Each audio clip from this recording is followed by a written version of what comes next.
Halo, perkenalkan nama saya Naila Salsabila, semester 5. Saya dari Sekolah Tinggi Ilmu Kusito Samarinda. Dalam video ini, saya akan menjelaskan tentang materi paragraf. Nah, di sini saya akan menjelaskan tentang konsep paragraf dalam bahasa Indonesia, unsur paragraf, jenis paragraf, dan juga pola pengembangan paragraf. Sebuah tulisan terdapat bagian yang menjorok ke dalam. Nah, biasanya tulisan tersebut sudah nyata karena adanya paragraf. Nah, unsur paragraf yang pertama, pengertian paragraf. Paragraf adalah alinea atau satuan gramatikal yang lebih besar dan lebih luas dari kalimat. Paragraf merupakan inti penuangan dari buah pikiran dalam sebuah karangan dan didukung oleh himpunan kalimat yang saling berhubungan untuk membuat suatu gagasan. Secara umum, paragraf itu efektif mempunyai ciri-ciri ada 4. Yang pertama, mengandung suatu gagasan utama yang dijelaskan dalam beberapa pikiran penjelas. Yang kedua, pikiran penjelas itu betul-betul mendukung gagasan utama. Yang ketiga, gagasan utama dan penjelas dikemas secara apik dengan menggunakan kalimat yang lugas. Yang keempat, kalimat yang satu terkait dengan kalimat yang lain. Kalimat yang mengandung gagasan utama atau ide pokok paragraf adalah disebut kalimat pokok atau kalimat topik. Nah, kalimat topik itu fungsinya untuk menjelaskan kepada pembaca tentang apa yang diperbincangkan dalam paragraf ini. Unsur kedua yang penting dalam paragraf adalah kalimat penjelas. Dikatakan kalimat penjelas karena tulis dari kalimat tersebut memang menjelaskan dan menjabarkan lebih lanjut gagasan utama yang ada dalam paragraf tersebut. Yang kedua ada fungsi paragraf. Fungsi paragraf bagi penulis dan fungsi paragraf bagi pembaca. Yang pertama, bagi penulis itu memudahkan pengertian dan pemahaman dalam menceraikan satu tema dan tema lain dalam teks. Yang kedua, paragraf merupakan wadah dan mengungkapkan sebuah ide atau pokok pikiran secara tertulis. Untuk bagi pembaca dapat belajar bagaimana cara menarik untuk menyampaikan sebuah gagasan utama dalam paragraf tulis. Yang kedua, membaca dengan mudah menikmati karangan secara utuh sehingga memperoleh informasi penting dalam paragraf tersebut. Yang ketiga adalah syarat paragraf, yaitu harus adanya kesatuan. Jadi sebuah paragraf itu dikatakan memiliki kesatuan jika paragraf lainnya mengandung satu gagasan pokok utama dan kalimat-kalimat yang lain. Yang kedua ada koherensi atau kepaduan. Sebuah paragraf dikatakan padu jika terdapat keserasian antar kalimat. Yang ketiga, penggunaan metode pengembangan paragraf sebagai penjelas gagasan utama paragraf.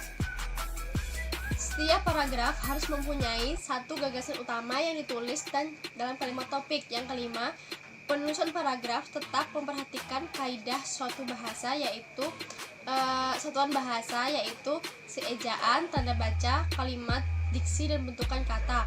Yang keempat adalah jenis paragraf, yaitu ada satu, berdasarkan posisi kalimat topik. Ada paragraf deduktif. Paragraf deduktif adalah paragraf yang kalimat utamanya terletak di depan awalan paragraf. Sedangkan yang kedua ada paragraf induktif, yaitu paragraf yang kalimat topik utamanya itu terdapat pada bagian akhir paragraf tersebut. Sedangkan paragraf campuran, yaitu paragraf deduktif dan induktif, adalah paragraf yang kalimat utamanya ada di awal dan di akhir paragraf tersebut. Yang keempat ada paragraf iteratif, yaitu paragraf yang kalimat utamanya terletak di tengah-tengah paragraf. Yang kelima ada paragraf menyebar, yaitu paragraf yang tidak mempunyai kalimat utama.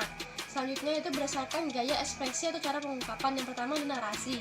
Narasi merupakan gaya pengungkapan yang bertujuan menceritakan atau mengisahkan rangkaian kejadian peristiwa, baik peristiwa nyata maupun rekaan. Yang kedua ada paragraf deskripsi, yaitu paragraf yang menjelaskan gambaran mengenai suatu objek atau suatu keadaan sejelas-jelasnya dengan melibatkan kesan indera.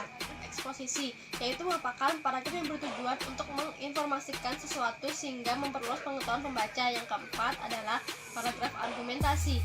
Paragraf argumentasi atau paragraf bahasan adalah suatu corak paragraf yang bertujuan membuktikan pendapat penulis agar pembaca menerima pendapatnya. Yang kelima adalah paragraf persuasi, yaitu paragraf yang berisi ajakan. Yang ketiga itu paragraf berdasarkan urutan, itu ada paragraf pembuka, isi, dan penutup. Nah, yang terakhir adalah pola pengembangan paragraf. Paragraf harus diuraikan atau dikembangkan oleh para penulis atau pengarang dengan variatif. Yang pertama adalah pengembangan alamiah, yaitu terdiri dia itu berciri alamiah. dan didasarkan pada fakta dan kronologi. Yang kedua itu ada pengembangan deduksi sama induksi, yaitu pola pengembangan ini berhubungan dengan letak kalimat topik. Yang ketiga adalah pengembangan analogi, yaitu secara lazimnya dimulai dari sesuatu yang sifatnya itu umum, sesuatu yang banyak dikritik oleh publik, dikenal oleh publik, sesuatu yang belum banyak dipahami oleh publik. Yang keempat ada pengembangan klasifikasi, yaitu menjelaskan dikembangkan dengan mengikuti prinsip klasifikasi, juga dapat memudahkan pembaca dan memahami isinya. Yang kelima itu pola pengembangan komparatif dan kontraseptif, yaitu sebuah paragraf atau karangan ilmiah dapat dikembangkan dengan cara diperbandingkan dimensi-dimensi kesamaannya. Pengembangan paragraf yang menunjukkan perbandingan pada umumnya dikenal dengan kata-kata serupa dengan, seperti halnya, demikian juga, sama dengan, sejalan dengan, dan sementara itu. Yang keenam ada pengembangan sebab akibat, yaitu sebuah paragraf dapat dikembangkan dengan mudah dengan model sebab akibat atau sebaliknya. Yang ketujuh adalah pengembangan klimaks dan anti klimaks. Paragraf dapat dikembangkan pula dengan puncak-puncak peristiwa yang sifatnya kecil kemudian beranjak terus maju dan dalam peristiwa yang paling optimal tersebut. Yang terakhir adalah pengembangan definisi, yaitu paragraf ini digunakan apabila seseorang penulis bermaksud menjelaskan suatu istilah yang mengandung suatu konsep dengan tujuan agar pembaca dapat memperoleh pengertian yang jelas dan mapan mengenai hal itu. Terima kasih, itu adalah penjelasan dari video-video saya. Apabila kurang lebihnya saya mohon maaf yang besar-besarnya. Wassalamualaikum warahmatullahi wabarakatuh.